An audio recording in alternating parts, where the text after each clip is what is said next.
This is part 3 of how my friend tried to sell me. Literally. I go home. I could not spend the night there. I mean, it has to get to a point where you stop. I could not disguise any longer. Okay? I kept it together long enough. I tried my level best to ensure that this man really sees me for who I really am, which he did, except I was lying to him. And that was killing me inside, all right? So I went home. Let's not talk about my friend at this point. Let's talk about the guy. He he calls me, he sends me a morning text. Hi, beautiful. Did you sleep well? I did not know how to respond to that. Hey, are you okay? I did not know what to respond to that again. Are you still asleep? He added. I decided, you know what? F my friend. My friend, I'm not there. He's not going to hurt me. Let me just end this charade. Let me end it. I take my phone, ensure that I had credit, and then I called him. I was like, hi, I saw you texted me. I'm sorry I could not respond. He's like, I was beginning to get worried. I almost sent people there to come check on you. Remember, I told you guys this one was yeah. So it was not just any random guy from the corner. No. I'm like, no, I'm okay. He's like, all right. I'm almost done with my meeting. I'm like, let me cut you there. Please don't go further than that. Please just stop and hear me, and I need you to have an open mind. He's like, what is it? You've gone back to Mombasa? At that point, I should have gone on with that and said, yeah, I decided to go. No, I was like, no, I haven't. I'm in Nairobi. He's like, okay, can we talk about this when we meet? I'm like, no. He's like, what is it? And I'm like, it's something I need to tell you.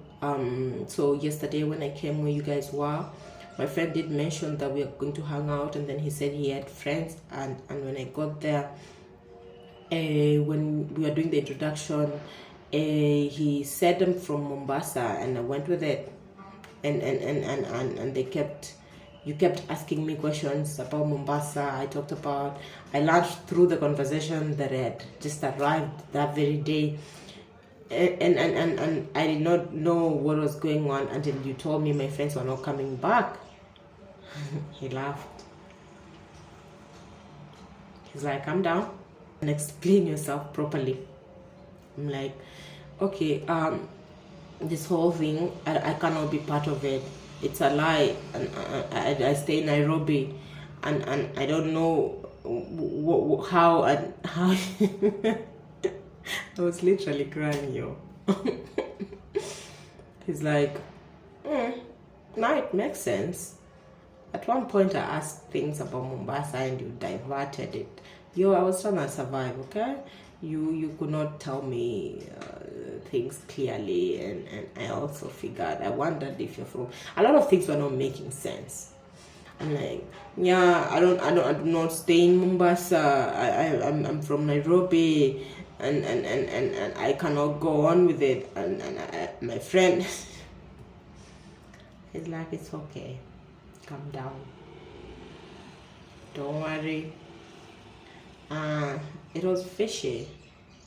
I just maybe thought you were innocent in all that. I'm like, what do you mean? He's like, no, it's okay. I told him, I'm sorry, that it's okay, not to worry. I really liked you, I really did, and thank you for being honest. My heart broke, because honestly, he was a good man. He was a good man. Those ones that are present, intentional. Oh my God, he was He was selfless. He was. So he tells me, don't be a victim of such next time. You might encounter a wrong one. And take care of yourself.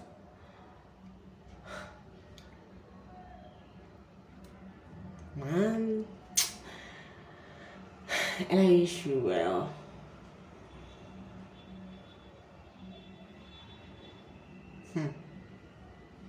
So he told me, let me finish up with my meeting and then we'll talk. Okay. He did talk to me later on, but I just was scared. I could not go for the meeting that he said, let's meet and maybe, have an actual meeting. Maybe this is how we're supposed to meet. I was scared. And I said, "Is it the channel? Kitaki dog kid? Until mom long common sense. I don't know. I said, I can't. I think at one point I asked if I should send him the money that he left me a bad. He left me some good money. He's like, are you kidding me? No. No, it's okay. And I kind of felt that he was hurt that the friends were trying to set him up. Also that he really liked me and I'm not what he thought I was. And I also felt bad that and my friend, this friend, if you're watching, you might not know why I changed. But that was the reason. I just could not believe that you could do that to me. I've always gone back to that day, asked myself, what if that man did something to me?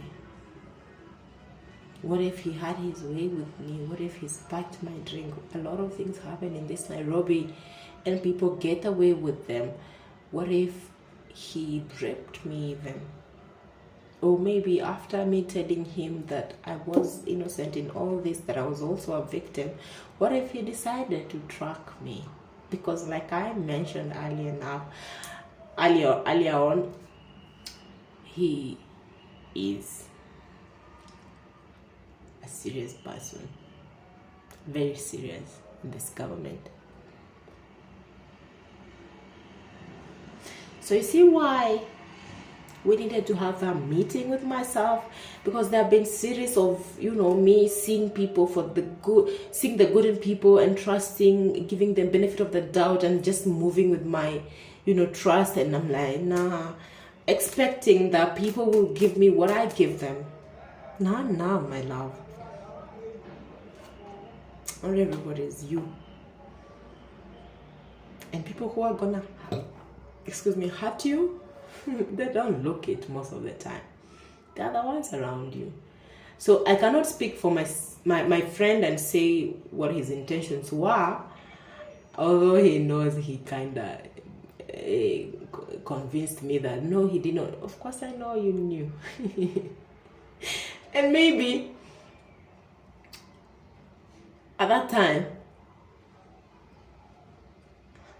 I believed. But now that I know what I know, I will tell you. Sometimes it could be sunny, but it's drizzling at the same time. Is that something like that? Does that make sense? What? How? Okay, what I mean is, don't just trust people blindly. And again, stop to learn the lessons that you're supposed to be learning in that whatever situation you find yourself in. And my lesson there was, don't trust everybody.